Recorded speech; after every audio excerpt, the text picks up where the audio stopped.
40-50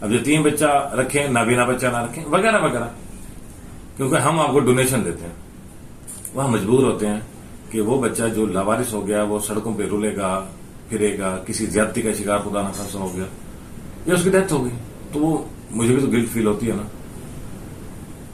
ابھی ہم آپ کو معلوم ہی ہوگا کہ مہنگائی کے سیٹ اپ میں ہم الحمدللہ یہاں بیٹھے ہوئے ہیں، اور اللہ رب العزت کا کرم ہے کہ الحمدللہ تینوں ٹائم بچے پیٹ بھر کھاتے ہیں، سکون سے سوتے ہیں، سکون سے پڑھتے ہیں، سارا معاملہ۔ کسی کے کہنے پہ کسی بھی اچھے کام کا غلط ویو اپنے ذہن میں بنا لینے سے بہتر ہے آپ وہ جگہ خود وزٹ کریں جہاں آپ امداد دینا چاہ رہے ہیں، دیتے ہیں۔ یہ میرا آپ کو ایک مخلصانہ مشورہ ہے، کسی کے اوپر دوسرے کے الفاظ یا اس کو ساتھ انوالو کرنے کی بجائے آپ ڈائریکٹلی وہ کریں۔ تو ان شارٹ توکل، الحمدللہ ہم اس توکل کی ایگزامپل کے لیے سامنے ہیں۔ اور دوسرا یہ چیز کہ آپ اگر اپنی ذات کو یہ سمجھ بیٹھے ہیں کہ آپ لوگوں کے رازق ہیں، آپ لوگوں کے صحت کے ضامن ہیں، آپ لوگوں کے روزگار کے ضامن ہیں، آپ لوگوں کی عزت کے ضامن ہیں، آپ کی وجہ سے یہ سارا کچھ ہوتا ہے، آپ ہی دنیا میں ایک ہی رہ گئے ہیں جو اس دنیا کا نظام چلا رہے ہیں، آپ ہی ایک ہی رہ گئے ہیں جو لوگوں کا رزق پورا کر رہے ہیں، ایسا کرنے سے پہلے نا، سوچنے سے پہلے سوچئے گا کہ حضرت سلمان علیہ السلام نے جب یہ خواہش ظاہر کی تھی کہ اللہ تیری مخلوق کو کھانا کھلانا، تو آپ صاحب پڑھے لکھے ہیں، اس واقعے کو دوبارہ سنیے گا۔ تو جب آپ سنیں گے تو آپ پڑھے لکھے ہیں اور آپ سمجھیے گا کہ جب کہیں بھی امداد دیں اس کا حساب ضرور لیں اور یہ کنفرم ضرور کریں کہ صحیح چل رہا ہے، یہ ریئلائز کروا دینا کہ میں ہی رازق ہوں اور میں ہی اس چیز کا ضامن ہوں کہ میں نہیں ہوں تو پھر یہ بھی نہیں، تو پھر وغیرہ اور وغیرہ۔ توکل کے اوپر عمل کرنے والے، توکل کا بول بولنے والے ایسے الفاظوں سے نہ ڈرتے تھے، نہ ڈرتے ہیں، نہ ڈریں گے انشاءاللہ اللہ کی مدد سے۔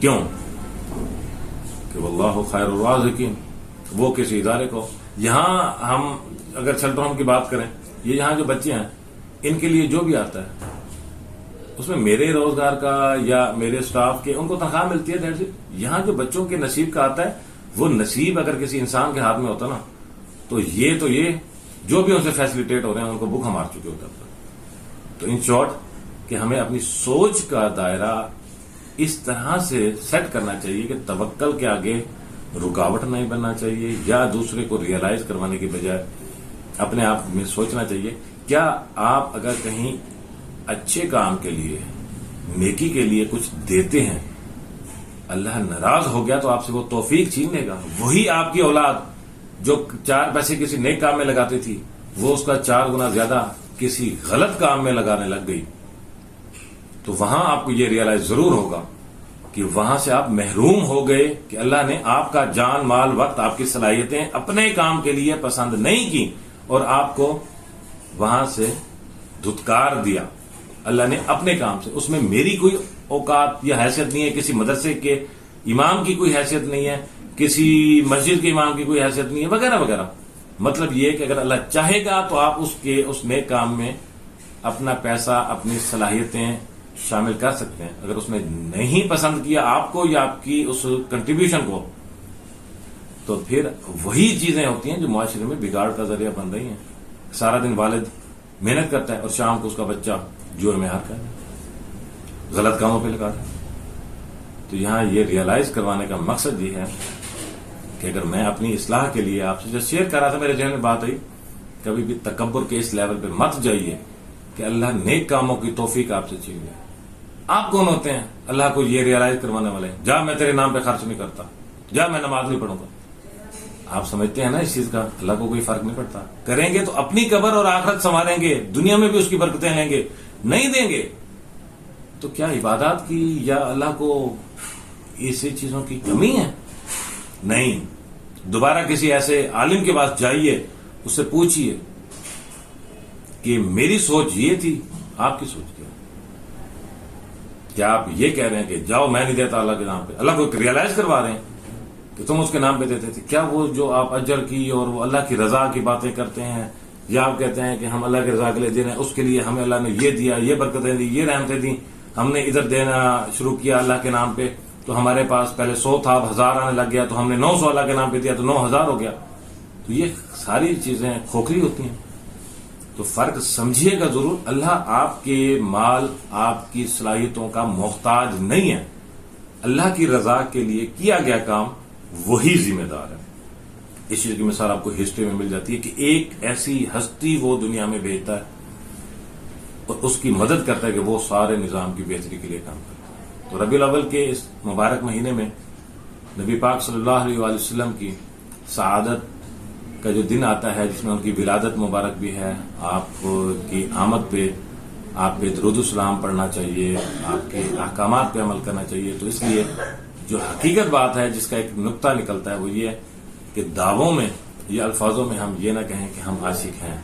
ہمیں اپنے لیے کچھ ایسے اعمال بھی ان دنوں میں منتخب کرنے چاہیے کہ اس سے نبی پاک صلی اللہ علیہ وآلہ وسلم کو خوشی ہوتی تھی، اور انہوں نے یہ فرمایا کہ میری امت یہ کرے تاکہ وہ اپنے لیے آگے آسانیاں پیدا کرے، آخرت میں اس کو اجر ملے، جنت میں جائے اور جہنم سے بچ جائے. تو اس لیے ان چیزوں کو غور کیجئے کہ آپ کا تکبر، آپ کی کہیں بھی کسی مدرسے، مسجد یا کسی بیوہ کو امداد تکبر میں دی گئی تو آپ کے لیے نقصان دہ ہوگی. اگر وہاں سے آپ کو امداد کرنے سے اللہ نے توفیق چھین لی نا، تو سوچئے گا کہ اللہ کو آپ کا مال ہی پسند نہیں آ رہا، کہ وہ کہہ رہا ہے کہ بھائی نہیں، میں نے یہ مال لینا ہی نہیں ہے، اس کام میں آنے ہی نہیں دینا مال، اس کو توفیق ہی چھین لو.